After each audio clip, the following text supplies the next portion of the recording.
let's go ahead and get going, and then as more people come in, we'll welcome them as well.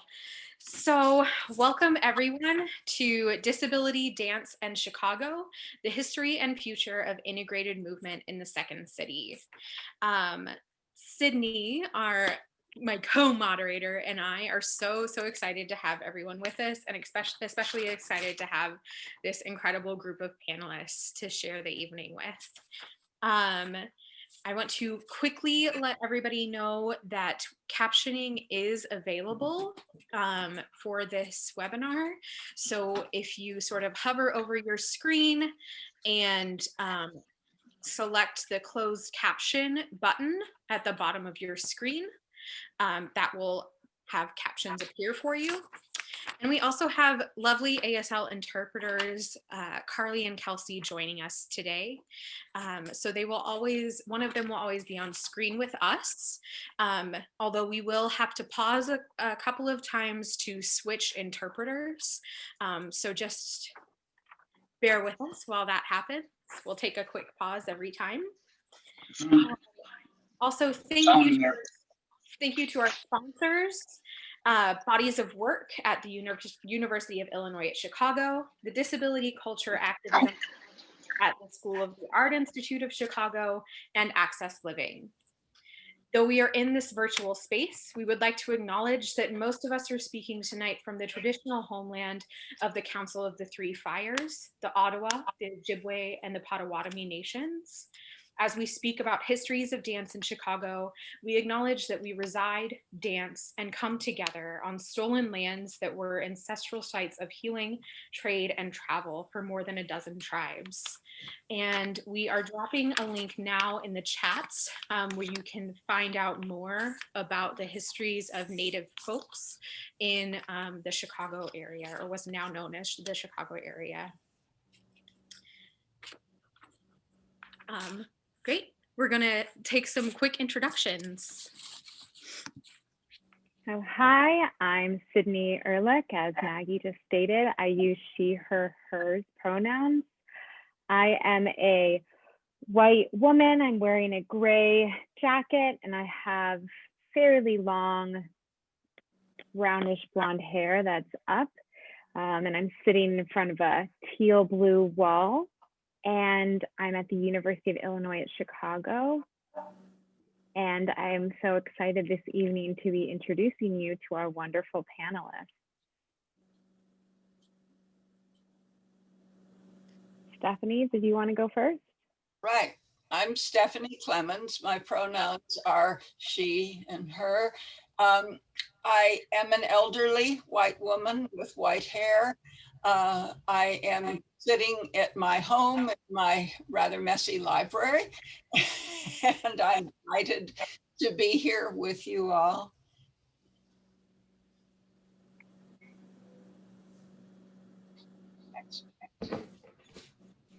Ginger, did you want to go next? Sure.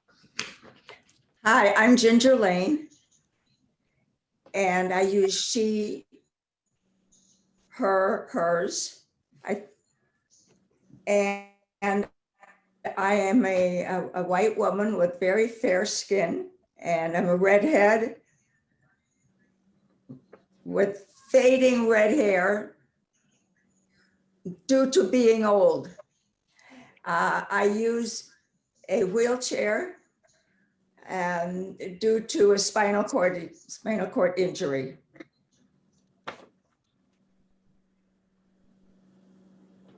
Kris, did you want to go next? Sure. Hi, my name is Kris Lenzo.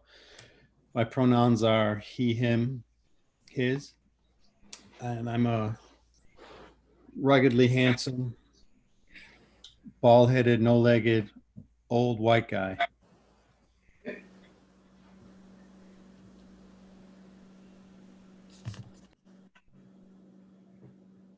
Alice, did you want to go next?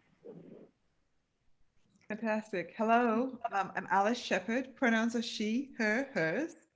I am currently seated in California, or at least what we know as California, on the stolen lands of the Muwekma Ohlone, who are a tribe struggling for federal re-recognition and whose fight I support. I'm a light-skinned, multiracial Black woman with a sort of peachy lipstick, some dramatically firm eyeliner, and quarantine-style curly hair. I have a white wall behind me, and I toss it to Alana.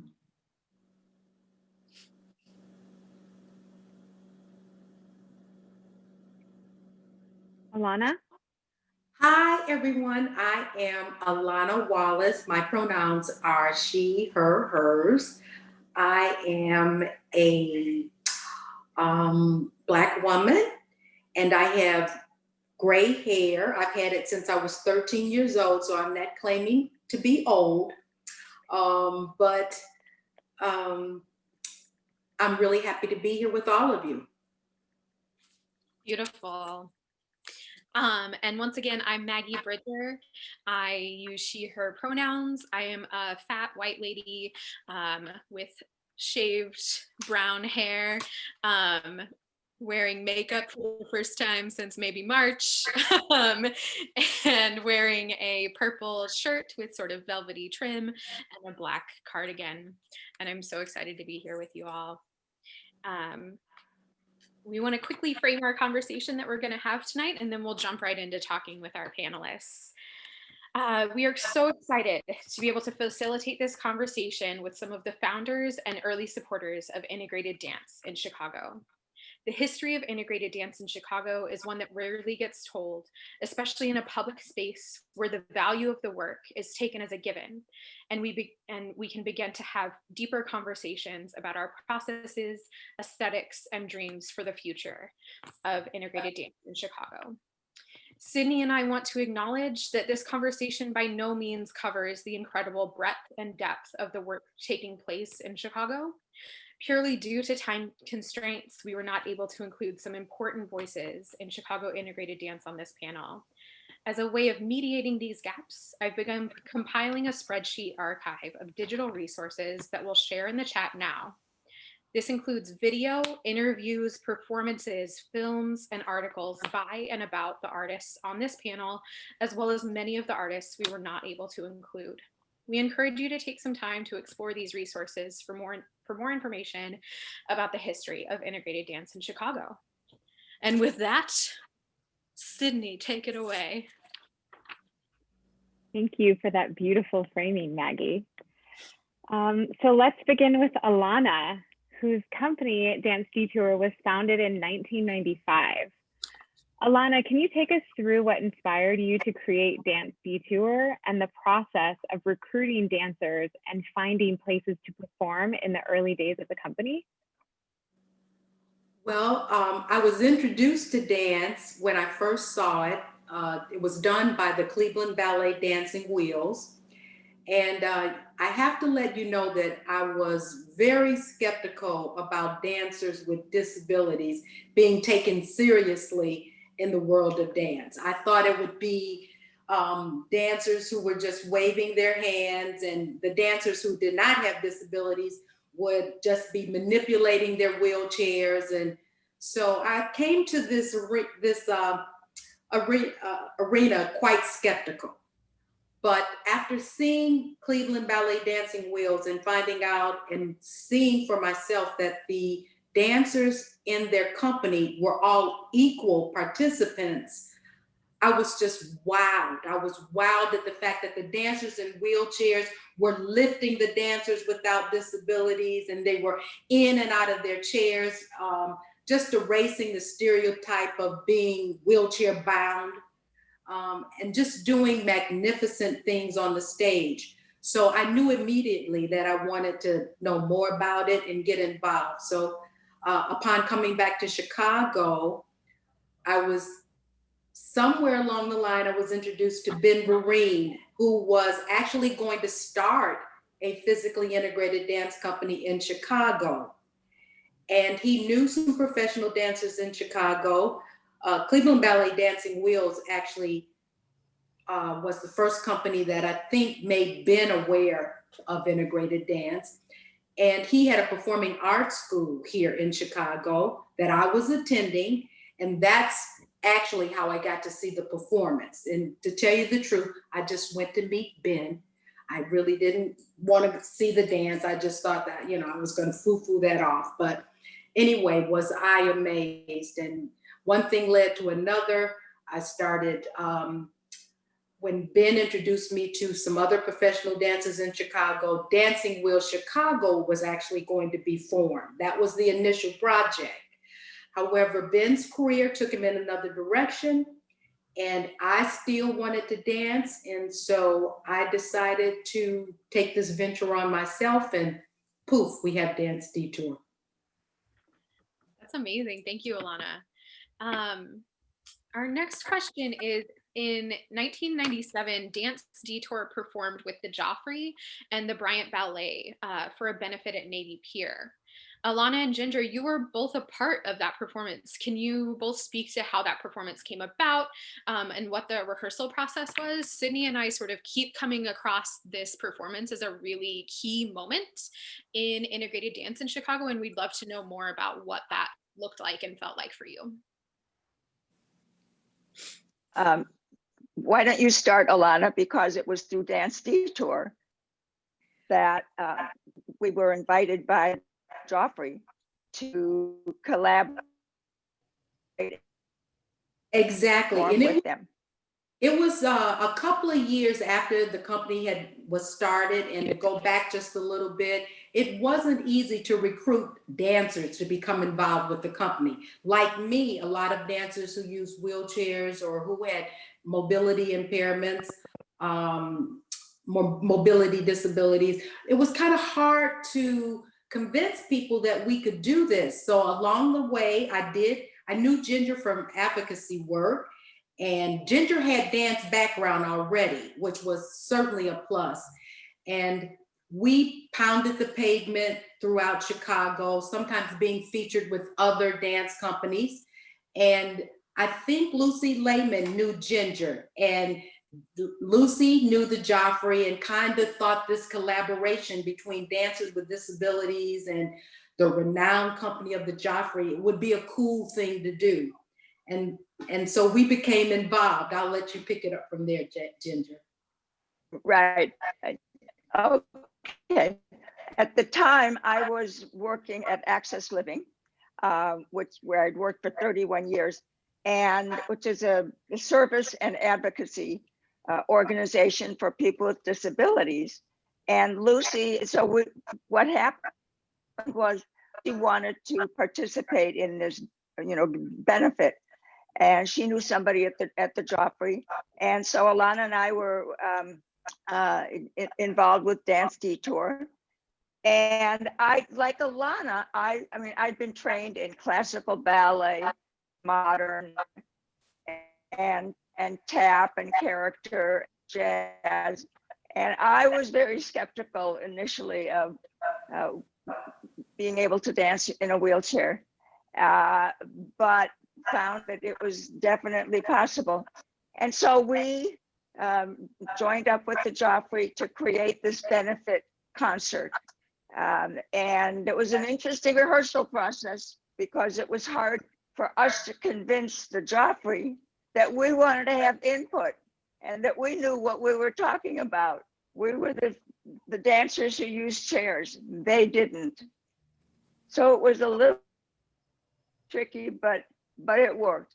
And we performed at Navy Pier and then at Ravinia, where this young boy at Ravinia raised his hand and said, "Hey, if you guys can do it, I've got CP and I want to dance with you."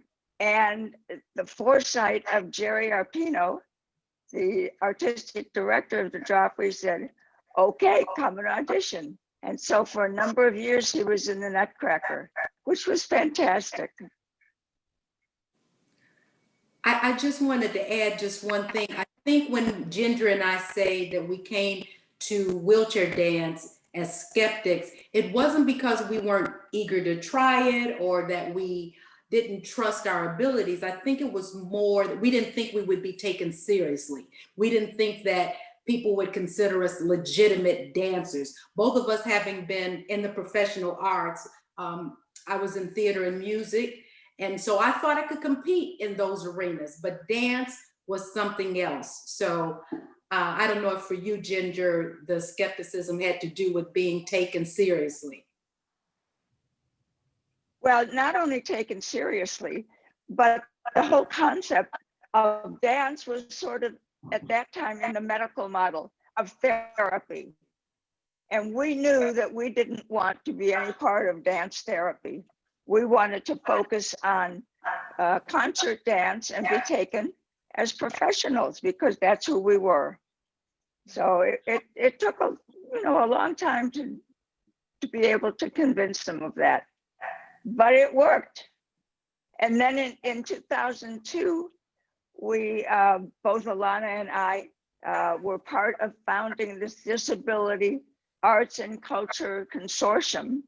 And in 2006, we had our first citywide Disability Arts and Culture Festival.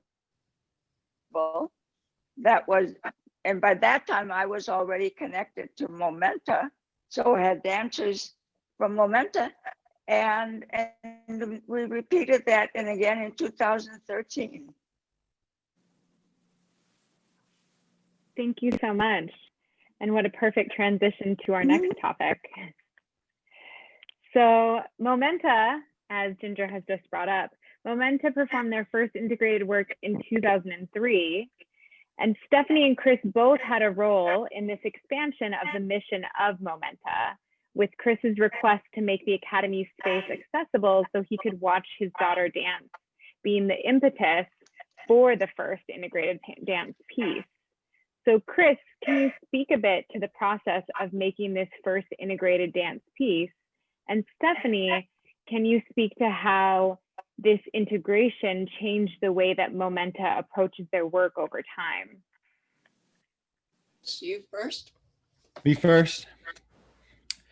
Well, Larry Ipple, who's the co-founder and at the time the co-artistic director with Stephanie of Momenta, was the choreographer for the piece, and we had I think Stephanie got a grant for a composer to compose an original piece of music, and the composer came to all the rehearsals, and so Larry and the composer would talk, and the composer would watch the rehearsal, and he'd see the dance taking shape, and he would say, "I'm thinking of this music," and he would play it on the piano, and Larry's like, "I like that," and they kind of collaborated and built the choreography and the sound score kind of simultaneously.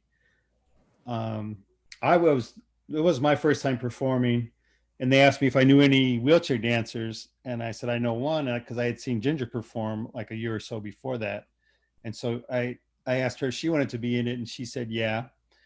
And then we had two twin sisters, one who had a disability, one who didn't, and then my youngest daughter was also in, who was 5 at the time, Olivia.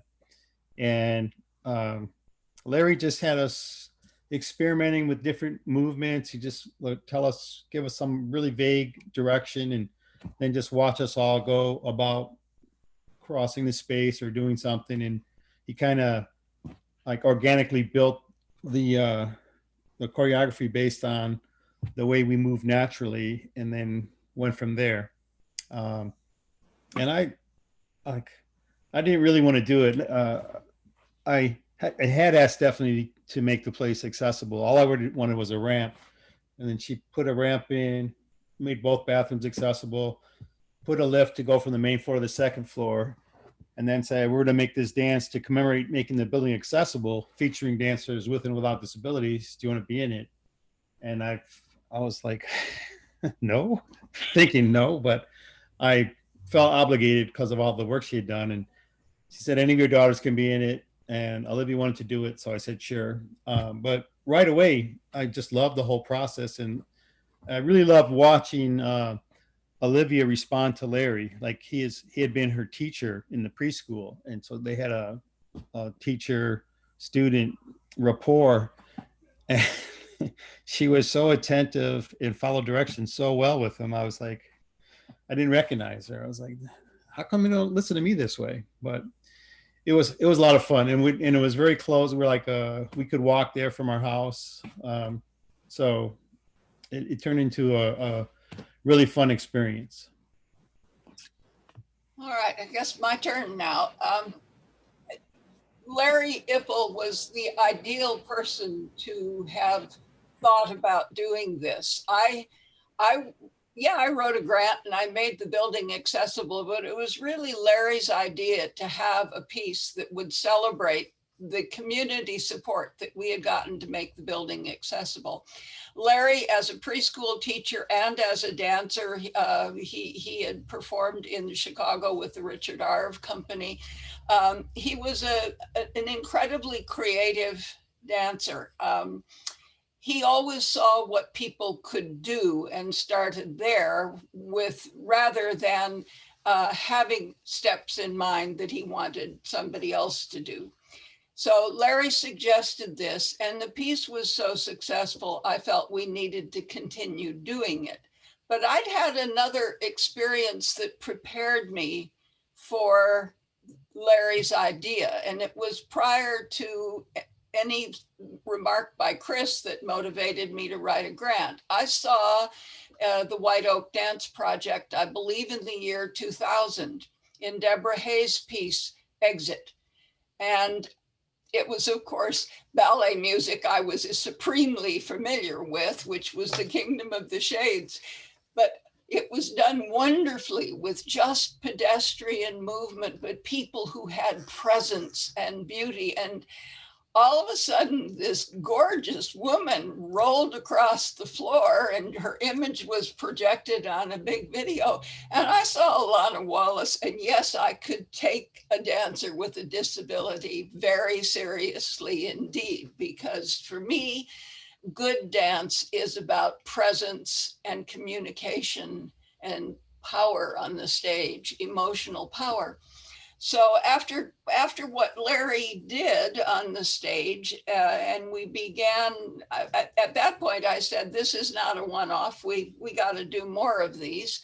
I began really looking hard. We invited Alana and Ginger to come and perform and to choreograph.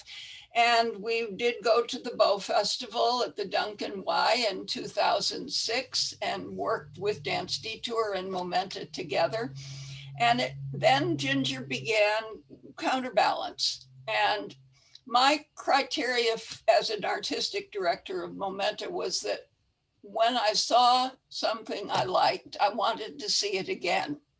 And we were that time involved in Dance Chicago down at the Athenaeum, looking at all the companies in the city and seeing things that we liked. And we saw a piece choreographed by an able-bodied man and performed by him with one of my former students, but it didn't look like the man had any legs. And I thought Kris could do that. And so we strung him up and had him do that. And it was one of the most profound and wonderful pieces that we've ever done. Kris and Sandy Kaufman raised the bar tremendously. But when I saw in CounterBalance, Alice Sheppard perform, I said, I want to see more of Alice Sheppard. And I was in a position where I could invite her to come and choreograph a piece. When I invited you, Alice, I didn't know you'd never choreographed a piece before. I just wanted you to be a part of what we did. And Alice came, and similarly to the way Larry had worked, you worked with you started with what people could do, and you looked first at what the dancers with disabilities could do. You wouldn't play the music. And my son, who's a bit of a bunhead, had trouble with it, but finally came around. And I'm so glad he did. I think Momenta will continue to do work in integrated dance. I have enjoyed the work that I have done. I've worked a lot with producing and putting pieces, costuming them on the stage, but I have worked as a mentor and a coach to Jessica Jess Martin, and for 14 years. And that has been a real learning experience for me. And there is an artist in that girl. She's quite passionate and wonderful. I'm no longer the artistic director, so it's going to be up to other people to make the future. Kris, you better keep growling.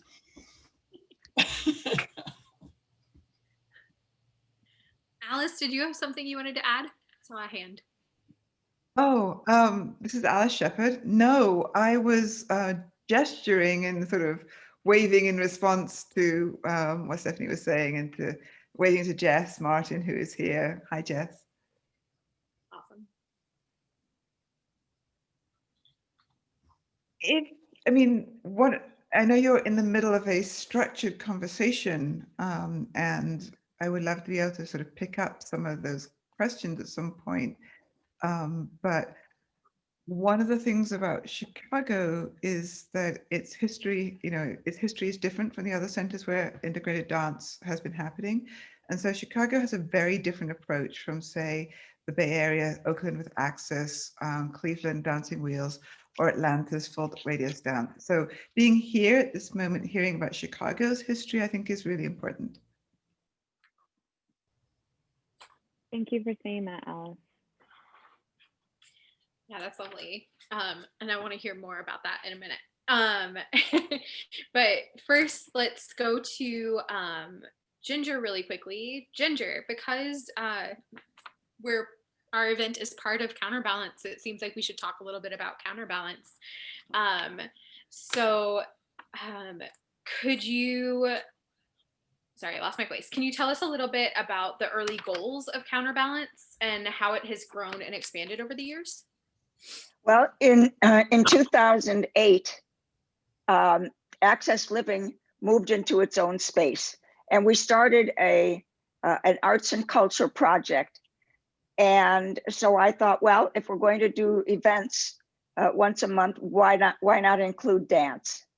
So my vision from the outset was to provide opportunity for disabled dancers to show and perform their work in an accessible venue, which Access Living, of course, was, and to give visibility to an art form that wasn't being represented in the mainstream Chicago dance scene. And I wanted to present work as Stephanie and I mentioned earlier. I wanted to present work that was based on artistic excellence and not seen as a form of therapy. And this is what disability dance artistry is. And then we expanded. That was the first year, and after that we've sort of grown, and we've expanded to include guest artists. The first guest artist was Alice, which was fantastic.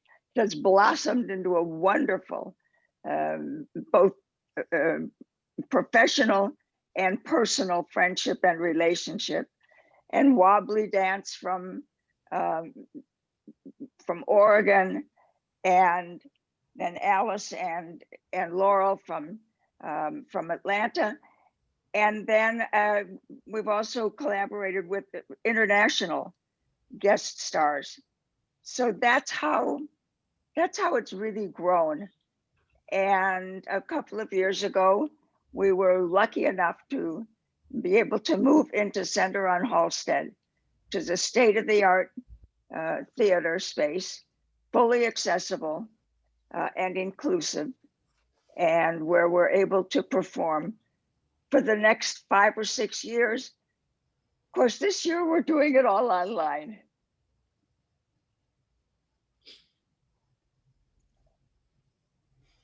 So that's a very quick snapshot of how we have grown. And initially, all of our events at Access Living were free of charge. And we primarily had a disabled audience, folks who were like us. But once we moved out of Access Living, because it was, I remember Alice using crutches to perform, and they were hitting the fluorescent lights on the ceiling. And LaDonna was being lifted and had to watch out for those fluorescent lights so that she didn't hit her head. things like that. But once we were able to move out of access living, we did begin to charge nominal fees for our performances. I think as a producer, director of a dance company, I think, yes, there should be no shame in charging to have people see you do your art. And I don't think that there's any apologies needed for it.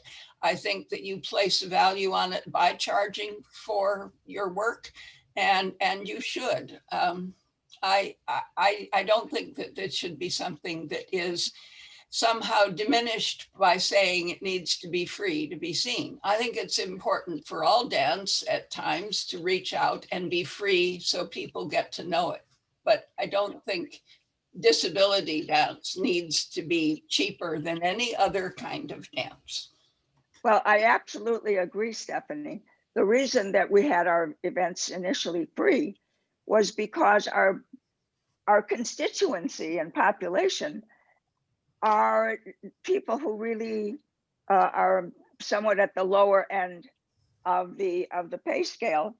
And so we wanted to make sure that we had, that we were making our performances accessible to all people. But there is a perception that if it's free, it's not very good. And so I'm glad you brought that up.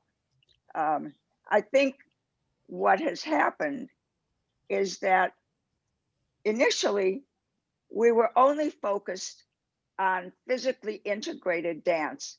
So it had to be, oh, and before I talk about that, the first couple of years, I was lucky enough to get Kris and Anita Fillmore-Kenny to perform with us. But then after a couple of years, we snagged Stephanie to become co-artistic director with me. And our performances became much more professional and creative in our work. You've left another name out, Ginger. You got Mike before you got me, and he's the man who puts the lights on and does the work behind the scenes. And Mike Dutka did a lot more than I did. You always used to perform in May, and May and June are big recital times for a dance school. I didn't even come to the first performances, but Mike was there putting floors down and lights up. You didn't get just Kris and Anita, you got Mike too. You bet, which has been fantastic all these years. And you. Yeah, the field, as I said initially, my focus was on physically integrated dance, but I think the field is moving a little bit away from that, so that there's been more focus on a standalone disability. If you want to create work for disabled artists, that's fine. So it doesn't have to be necessarily that we are accepted by the mainstream dance community. And Alice, I bet you've got a couple of things to say about that. Thank you, Ginger. Yes, I most certainly do. And I want to be really clear that, I live in New York and San Francisco, but Chicago has really been a home for me, where I have debuted a lot of my work and also have been supported in my growth as an artist, thanks to Stephanie and to CounterBalance. After I left Access, my first solo performance was here in Chicago. My first solo choreography was with you in Chicago. My first ensemble commission was with you in Memento in Chicago. My second ensemble commission was with you in Chicago. And I premiered some of the first work Kinetic Light did here in Chicago. I danced in Chicago a duet by Douglas Scott, which is also on the program for CounterBalance this year. I mean, in some ways, Chicago has been a real, imagine in almost any way you could think about for a dance artist, Chicago has been a home. You've shown my films, Yep. you've supported my choreography, you've supported my performance. I mean, I We're feel like trying to get you to move to Chicago. you know, I love it. I need a home. But yeah, so Chicago has been this incredible space for me. And I think that alone is an expression of Chicago's history and how Chicago does integrated dance. And so I want to be able to sort of think through a little bit those two things that you asked me about, Ginger. One is, what is integrated dance? And how does it get practiced? And that has been very much in relationship to standard mainstream ballet or modern vocabularies. And so that has, and you can see that very much in some of the early work, and you can see that in a lot of the work that's even coming on now, is that there is a very clear lineage that offers disabled dancers a place in concert dance through these vocabularies. And I think that's had two unintended, potentially problematic impacts on the field. One is it has constrained the growth of the art form to the relationship between disabled and non-disabled dancers, and hasn't necessarily supported the work of a disability aesthetic. The second potentially interesting area or problematic area, depending on how you look at it, is that it has often focused on the question of ability for disabled dancers. It's always been around, what can you do? What can you do? What can you do? Versus what does disability culture and disability aesthetics bring to the field? And so where we are now is that the field has grown and expanded. It is just incredible. We are seeing physically integrated dance take on all kinds of new dimensions, but we are also seeing, and a last part of this is that the relationship of disabled dancers in this stream has meant that we haven't necessarily seen in concert dance, in concert physically integrated dance, work that specifically and actively prioritizes expressions of other racial or ethnic cultures. We don't know, like, what would, example, something like in Ailey's tradition look like? What would we look like if we had taken social dance forms and put them on stage and understood how disabled dancers function in those traditions?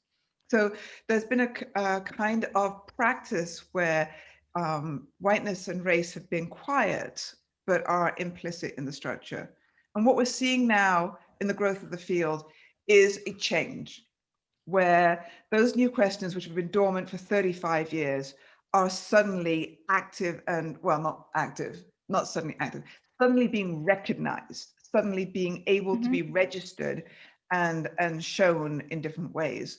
And so the questions have focused less on what is the physical ability of the dancer, but really what is the source of the culture, what is the aesthetic, how does that relate to form? And in my work, you know, Chicago has a vibrant disability art scene. And because of that, my work has been able to, I've been able to be in conversation with Chicago artists.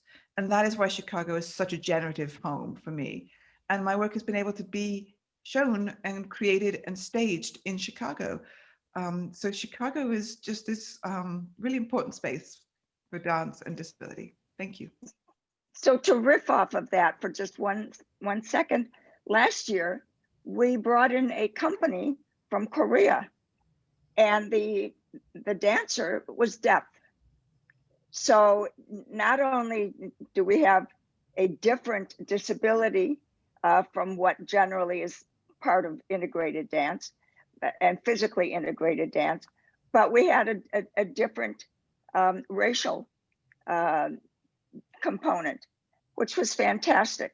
They actually had invited themselves because they saw us on Facebook or the internet or somewhere. And they said, can we come and perform with you? And we said, yes. We looked at their work. We thought it was very good, and we brought them in. So that's how the field has really kind of grown. This is Alice. Chicago's really created space for that, that complicated, rigorous growth within the structures of physically integrated dance. Like I'm sure if you look back at the initial work and where we are now, that's changed. And also there's this home, as you were saying, Ginger, that for disabled artists working independently to be able to formulate different kinds of growth. And I think that's the idea that we somehow, it was just wheelchair users somehow initially. And you know, how did it get limited to mobility impairment is a really, really complicated question. And one that I think is now changing as the discourse around dance and physically integrated dance changes. And I cannot wait to see what's next. Beautiful. So that sort of segues right into our final question, which is for everyone. We'd love to have anybody answer this. What do you hope to see next? What is on the horizon? What are you like hungry to see in Chicago, or integrated dance or disability dance, inclusive, all of these words that we use to describe what we do? What do you want to see next? Alana, are you? Yeah, I really got to pick up on something Alice just said. I felt like I got criticized as an African-American woman starting her own physically integrated dance. And as Alice said, my introduction to physically integrated dance was modern ballet, or mostly modern and ballet. So when I wanted to implement all that I am, some theater, some music, some African, some tap, some hip hop, you name it, into the work that we did at Dance Detour, it was kind of, like, oh, it was, I don't know a lot of people who were experimenting with different forms of dance, or just taking the liberty to bring who they are to the dance. And so in terms of what I'd like to see us stretch ourselves in more ways, bringing our culture, our passion, whatever that is, to whatever movement we want to express. And I'd love to see dance companies. I think back, if my mom had taken me to a dance school to just take some lessons, they wouldn't have known what to do with me. So I'm thinking they just wouldn't have known what to do with me. A little girl who was walking on crutches with long leg braces. So I'm glad to see that this introduction to dance for everyone is being embraced by many companies, those who started out as integrated dance companies, and those like Stephanie who got introduced to it along the way. So those are the things I want to continue to see us doing. I'd like to add something in working with the Korean company that came. They brought a booklet of the festival that they produced in Seoul, Korea, the Kiada Dance Festival. I think that's probably one of the most international festivals I have seen, just visually looking. I looked online at a lot of their videos before we invited them. They have ethnicities from all over the world coming, and different cultural perspectives. We had a young man from Brazil who had been doing integrated dance down there who came to work with us. A lot of European organizations that I've seen just looking at videos, ballroom's a big thing over there. And there are different ways everywhere to dance. And I think that when you look at the way we're all together tonight, the potential for reaching out and bringing in and developing international disability dance of every kind is what the future should be. I think that we all can learn from each other. Absolutely. I agree. And I'm sorry, go ahead, Ginger. I was just going to say, I'd like to add that for the future, I would love to see more choreographers who have disabilities so that we can sort of set our own way, and which is an expansion of what you mentioned earlier, Alice. But choreography can't happen in a vacuum. It needs to be supported. And so a company like Momenta has been a tremendous support and inspiration. I mean, I would not have really been able to continue the field until Stephanie, because I was in that first piece with Kris in 2003. And then Stephanie asked me to choreograph a piece and set it on some of the Momenta dancers. I asked Alana and Kris to be in that first piece, and it took off from there. Without that kind of support, it wouldn't have happened. So it's vitally important that we not only have performers, but we have musicians, we have choreographers who want to carry the field forward. And as part of that, going back to Mike Dutka, who has been instrumental in documenting our work. Yes, not only documenting, but giving his input, because he's got an artistic vision as a technical director and an independent videographer in seeing what works and doesn't work. So we've got this rich community that is helping develop the field. And I'm very grateful and thankful that we're able to do that. One last addition I would make. You all know I'm mad for dance history. Just remember what Diaghilev said, astonish me. That's a good mantra for us all. I really just want to join these two ideas. This is Alice. If we train the artists, and I mean, what do I want to see for the future? I want to be able to go to a dance class where someone can train me in a modern technique. And it not be strange that I show up to a ballet class and know what I'm doing. Mm-hmm. Somebody else should have the opportunity to be in that space and should be trained. But I also want to be trained in my own body. Like I want to be able to work with another wheelchair user, dancer who would teach me how to do the things, how to make my embodiment a trained embodiment. I think if you train the artists, you will have the choreographers, you will have the dancers. And then I think you need spaces, like Momenta has been a home. Like my work was, I was able to make choreographic experiments on Momenta dancers. CounterBalance has been my home. It's a performance venue where I could be taken seriously as a performer. So we need those spaces, and we need to be able to be supported as we make our work. These things cannot happen in tandem. My first actual footage is Mike's. You know, there was a day, one Sunday, like we got up really early one Sunday, and it was brutally cold.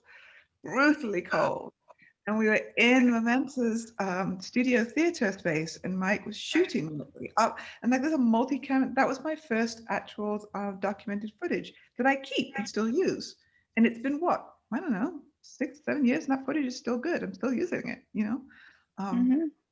That kind of 360 approach is invaluable to making it possible for artists to have careers in the arts. And that's just invaluable. So thank you. Thank you so much. Kris, do you have anything you want to share? Anything you're dreaming about? I'm dreaming about performing and touching other dancers and having people in the audience watching, all in the same room, breathing on each other, hugging, kissing. But I'm just dreaming so far. But- So we have, sorry, go ahead. And then I'm excited about the new partnership of Robbie Williams and Julia Haptonstall, and I'm looking forward to seeing. I think they're going to continue dancing together for the next while, and I'm looking forward to seeing what comes from that. I think it's a great pairing. Two really interesting, talented performers, and it's going to be awesome. Robbie just commented in the chat, oh no. Yeah. Now, interestingly enough, Robbie came to us because we were producing workshops in April, and he showed up at a workshop, and we all saw this great potential. And then Julia had been a dancer with Momenta for a long time, sort of moved away from dance for a while, and we said, we want you back. And so they have formed this wonderful partnership that we hope will continue. Beautiful. Wonderful. We have a question from the audience, and if anybody else would like to ask any questions, I know we're close to time, but we've got a little bit of time left. The question we have from the audience is from our good friend, Carrie Sandall. In the history of Chicago integrated dance, have we included people who have impairments other than mobility in the early days? And actually, yes. Oh, go ahead, Alana, because I'm thinking of Lori Benson. Yeah, Lori Benson is has a visual disability, and we also had a deaf dancer, Christopher, who danced with the company, and they brought so much, and it lets us know none of us are experts on any one disability, we learn so much from each other. Having a disability doesn't mean that I totally know everything about every disability. So it's always wonderful when we can branch out and be involved and do movement with people with other disabilities, not just mobility. And right now, Sydney and Maggie are very involved with these weekly dance workshops that include other kinds of disabilities. Right. And that's so important, because that will help not only include the people, but grow the field. Thank you for saying that, Ginger. We do have a few more questions that have come in. The first question is, what advice would you give the next generation of dancers to continue the legacy that you have all pioneered in the field of integrated and disability dance? And this is from Julie Farrakota.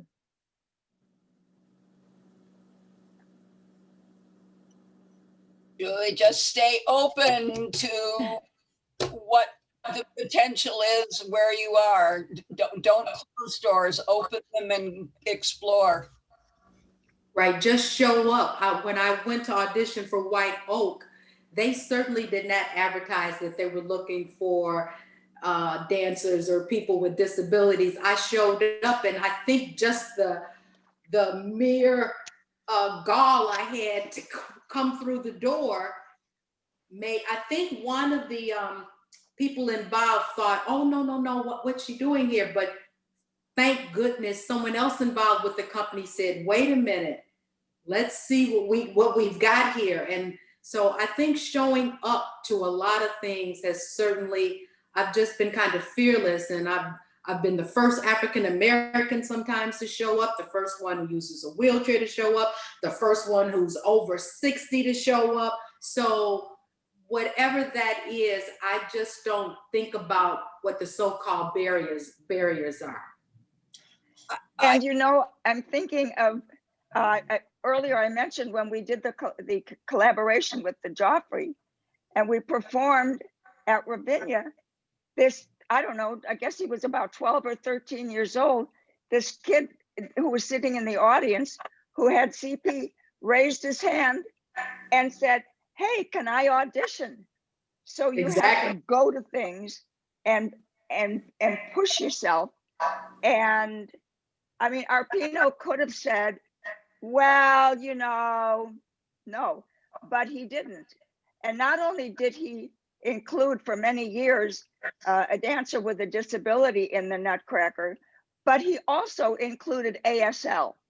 So sign language interpretation was part of any introduction to dance works.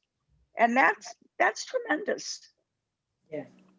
I just like to say about being open. I was not open as a dancer or a dance teacher. I was very entrenched in ballet. And when I was starting to work with Larry, I was working with Larry and another woman that worked improvisationally with chairs. And they said, well, think of what you can do on a chair. All I could think of was to climb up on it and do an attitude and hold still.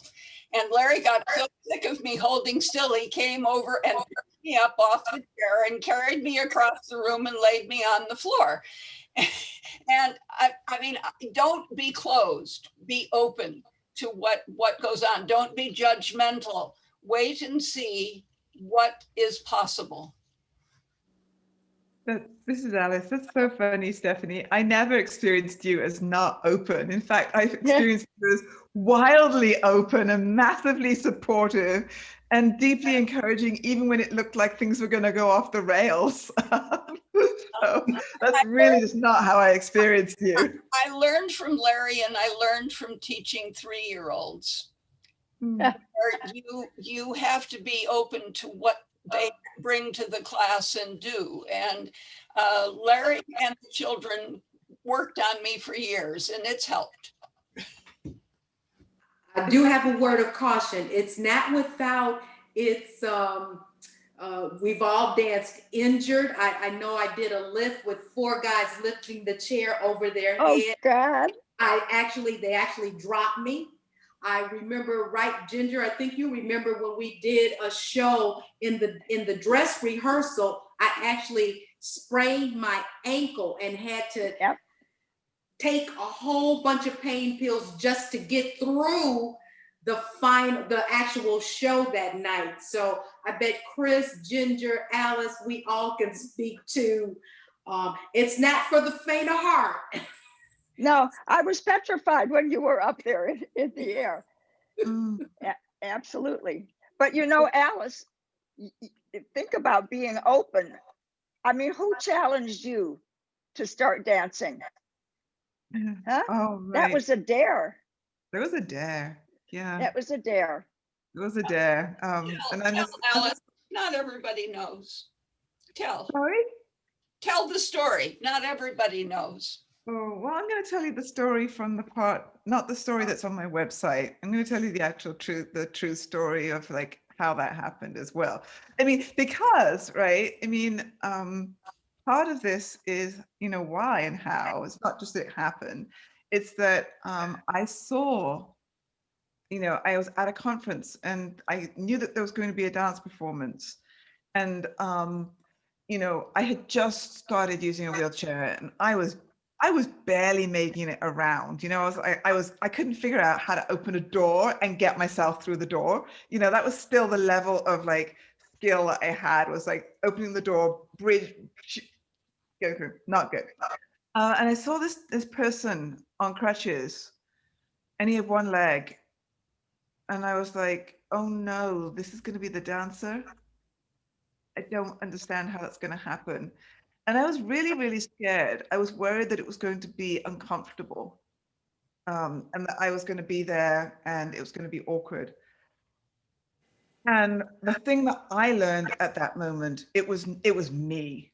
The awkwardness was not the dancer, Homer Avila. He was incredible. The awkwardness was in me. All of the things that I didn't know about disability, all of the things that people were telling me that because disability was a limited ability, that you could only happen and do things despite. That night, all of those awkwardnesses were changed by someone who was able to dance from the perspective of understanding his body as an integrated aesthetic in itself. and was able to dance without this kind of this narrative of despite, but this narrative of the aesthetic and culture that he was living in. And this I understood from books. Yeah, I understood this from the reading that I had done, but this was the first time that I had seen it embodied. And there's a difference between knowing something intellectually and watching someone pour their heart out on stage. Mhm. And Homer danced that night in a way that if you had seen it, you could not have been unchanged. And I was not unchanged. And so when he dared us to be in the dance class, and Carrie Sandel was there at this moment, Carrie Sandel and Jim Ferris were there. That dare was transformative for me. Yeah, that's why I took it up. That was his last performance. I don't know if he knew that. No, that's Incredible. such a beautiful story, Alice. It is really wonderful. But I think the idea of openness is so important because I've been a dancer all my life, but in ballet and modern. And so when I became spinal cord injured, I said, that's the end of that life. I need to focus on something else. And because, and I don't believe in dance therapy, and you can't be a dancer if you use a wheelchair, and on and on and on. And it wasn't really until I did some contact improv and then connected with Alana that I began to think, well, maybe there is a way. And it's not just for fun, but maybe I can get back into what my first passion was, which was dance. But you have to be open and willing to try. Right, Alana? Which you certainly did. Absolutely. I don't share this often, but before dance, I always covered my legs. My legs from polio had atrophied. You would never catch me in anything body fitting, form fitting, never a dress, nothing that would show my legs. And I remember the first time, the class that I took with Cleveland Ballet, everybody wore their leotards. And I thought, oh my goodness, they're actually, it's hugging the little skinny part of our legs. And I think it just opened me up to embrace the body that I'm in. So dance has done so much for me in terms of my confidence, just my artistic expression, and just accepting who I am in totality.